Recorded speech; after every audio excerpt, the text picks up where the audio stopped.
How's it going, everyone? Mitch here. This month I wanted to take a bit of a different approach to the video. One, because our statistics weren't coming up the same way for us through our system. And two, just because month by month by month, the stats have always been carbon copies in the sense of what they're telling us. Every month for basically the last 12 months, I've been doing these market updates. And if you've been following along, the story's been the same. Extremely low inventory, way more buyers than properties available, prices rising, and it's just kind of a broken record at this point. So I wanted to take a bit of a different approach, and I'm going to focus more on what's driving all this and do we think it's sustainable, because those are the two biggest questions that people seem to have right now, and I think they're the ones that affect people's livelihood and prosperity in the future the most. So without further ado, let's get into it. Okay, so you knew I couldn't leave you with no statistics.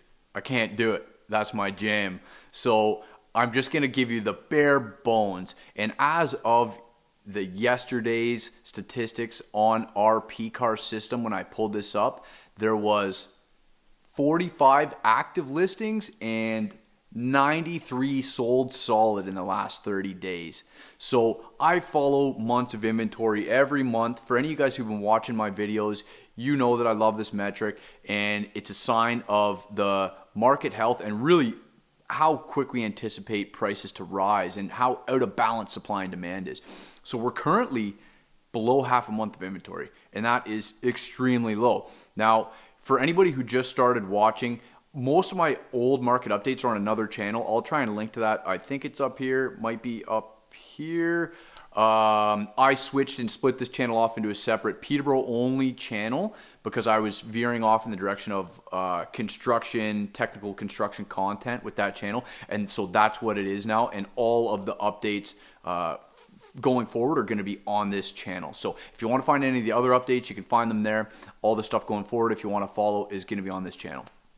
So anyhow, we know that we have extremely low inventory, and everyone's wondering through winter what's going to happen with COVID, with all of the fallout, the unemployment, how long can CERB keep going? What's the future going to bring? The first point I'm going to bring to the table before I dive into what this means for first-time buyers, move up and move down buyers, and investors is that I'm in the boat of yes, I think this can keep going. And I'll give you my reasons why.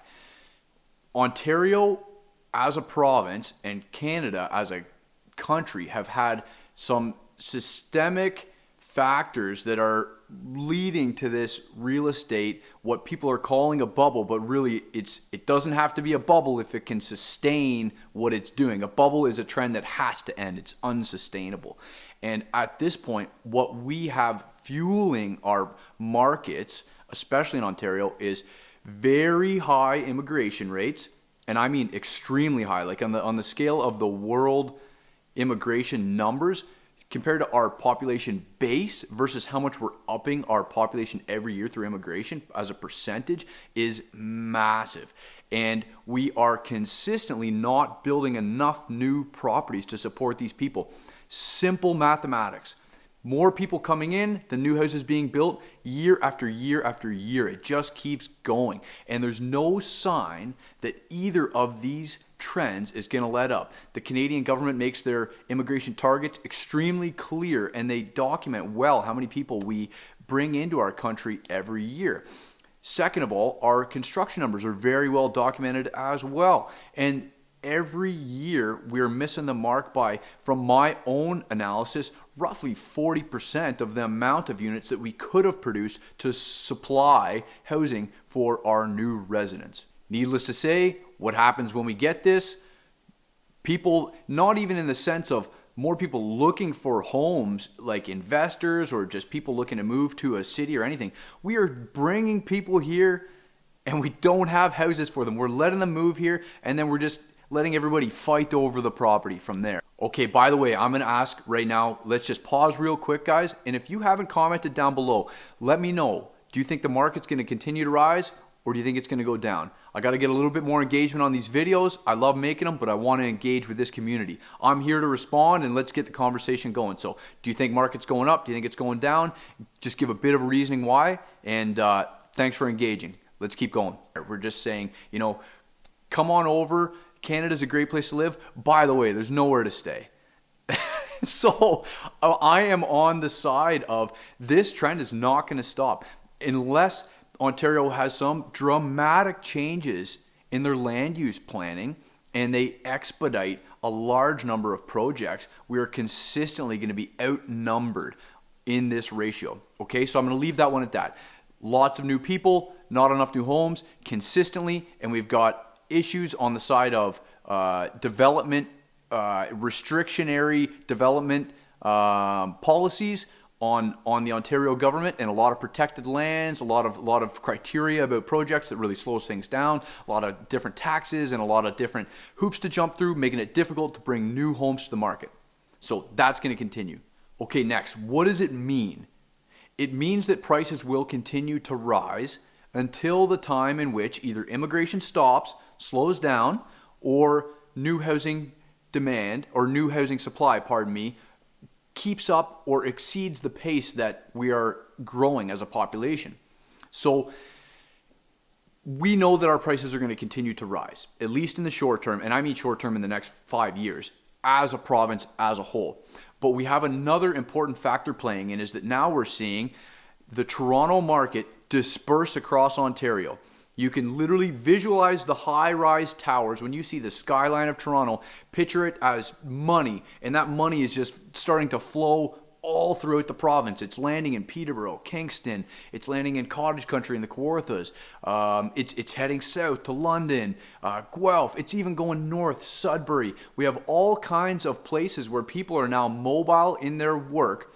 And some of the classic wisdom about what a good town to invest in is going to be when you look at real estate investing is, what is the job base? Because population and prosperity, money to spend, is always based off the jobs. But we have a very unique, historically unprecedented situation going on, which I don't think that everybody has totally still really realized, and that everybody, where they're going to place their bets with money, the chips haven't all fallen, is that people from the GTA that have incomes that normally dwarf those in Peterborough, and I've talked to a lot of people, and it's in many cases close to, if not more than double, the incomes of our local residents.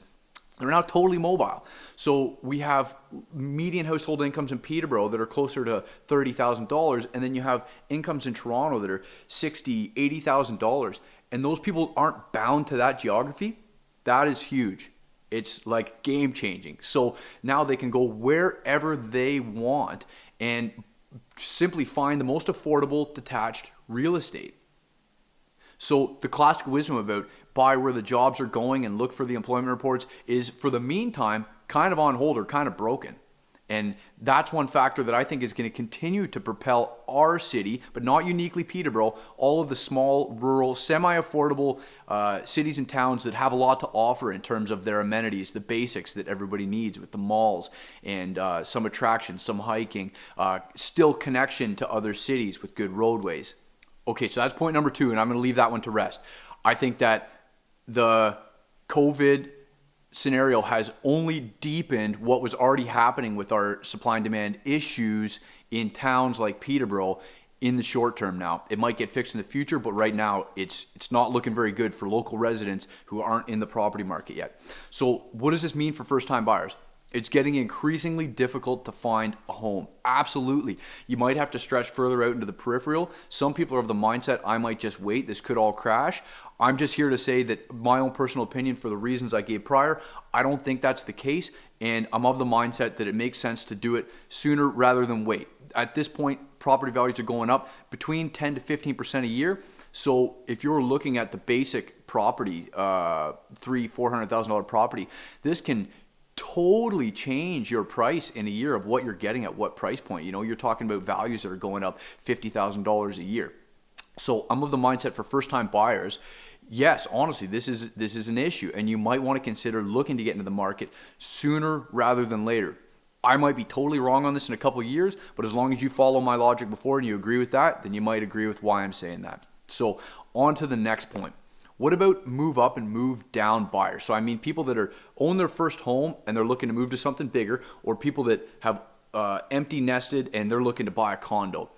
These people are in a bit of a predicament right now as well, because they're going to sell for top buck on whatever they do sell, but then they survey the landscape of what's out there to buy and they don't like what they see, or it's too competitive, or there's just nothing at the time that's what they want. And they're having a lot of trouble right now, these groups, deciding, when do I sell? When do I sell, and how do I do it safely without leaving myself without something that I like?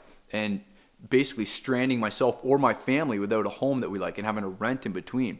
There's no simple answers. I've been talking this one through with all kinds of people to try and help my own clients through these types of situations, and it's very difficult. So all I can say is that be mindful. If you're thinking about selling, yes, you may get you're going to like your bank account, but you got to decide where you're going to end up and think strategically about how you're going to actually be able to get something in a timely manner. And are you okay with renting in between? Are you okay with going and living with the parents for a time in between? Are they okay with that? These types of things. It's a very difficult situation to navigate, and it takes a lot of forethought. It's manageable, but it takes a lot of thinking. Okay, and then lastly, on to the investors. I do love focusing on the investment stuff, but I've been seeing a trend lately where consistently the old investment wisdom, and I mean the only real estate investment wisdom that is out there is cash flow based. It's mainly all cash flow based, that you don't buy without positive cash flow, and X amount, that's how you calculate all your returns, is on how much net positive cash flow you're receiving every month. So if you don't cover all your expenses with some contingencies for property management, capital expenditures coming up, and then still get ahead with some cash every month, you're not buying that property. At least that's what there's probably about 1,000+ books out there that'll tell you. But the problem is that a lot of those books only account for property appreciation rates of anywhere between like 2 to maybe 4%, because that's average, that's reliable, and that's consistent across North America. But when you have property values rising at 10 to 15% or more, you're talking about two totally different scenarios. On the first scenario, where you're talking about cash flow investing, you're thinking more like a dividend stock, where you're buying that income stream. And then when you have an asset that's appreciating rapidly, you're making an equity play. It's like buying a stock that's not making any money right now, but you know that its value is rising. Think of Netflix or something. And so it's a totally different school or mindset. It's riskier, absolutely, because you don't have that guaranteed check coming in every month, but the upside gains can potentially dwarf what you have on the other side. So there is investors coming in from all sorts of places that are willing to take almost no cash flow, or they have enough cash that their financing isn't the same as the conventional investor, and they can make properties cash flow that you couldn't if you were only putting 20% down. And they're taking worse rates. They're paying what I would consider, or most would consider, bad prices for these properties. They're paying too much. But they're laughing, going, hey, so I bought this $600,000, $700,000 asset, and it's going to appreciate by 10 to 15% next year, and I'm leveraged at however much money I put down, and I'm appreciating, seeing, maybe 30, 40% gains on my actual money because I don't have the full price of the property down. And people are taking those, they're taking it. So I keep on running into situations looking for properties with investors that have gone through the regular school of reading all the same books that we all have and saying, nope, can't buy it at that price. There's no return. And then boom, the property's gone a few days later. Who's buying these? And it's people who are really putting their eggs in the basket of this appreciation happening. So anyways, I'm going to leave it at that because there's only so much more that can be said. And I just think that if you're looking to get your money in the property market as an investor, you might have to realistically consider either a different approach, renting by the room, Airbnb situations, something to generate more cash flow than the conventional whole home rental or rent by the unit. Or you got to be willing to just put your eggs into that property appreciation basket, which not everyone's going to want to do. And I don't blame anyone for not doing that. So anyways, that's it, guys. That's a bit of a look at what's going on, what I think is going to happen, and what it means for those separate groups. Now, I'm going to take a pause, and if you haven't commented yet, please comment down below. Do you think I'm wrong? Do you agree with any of the points? Where do you think the market's going, and why? So do you think it's going up? Do you think it's going to continue? Do you think we're heading for a crash? If so, why? State your reason. And if there's anything that I missed in between for those groups that you think is like a point of interest, bring it up. I like the dialogue. I'm trying to get this community going, and I respond to all the comments. I like interacting with you guys. So anyways, thanks so much for watching, and I'll look forward to catching up with you guys next month or next week if I get a local content video in between. Take care, guys.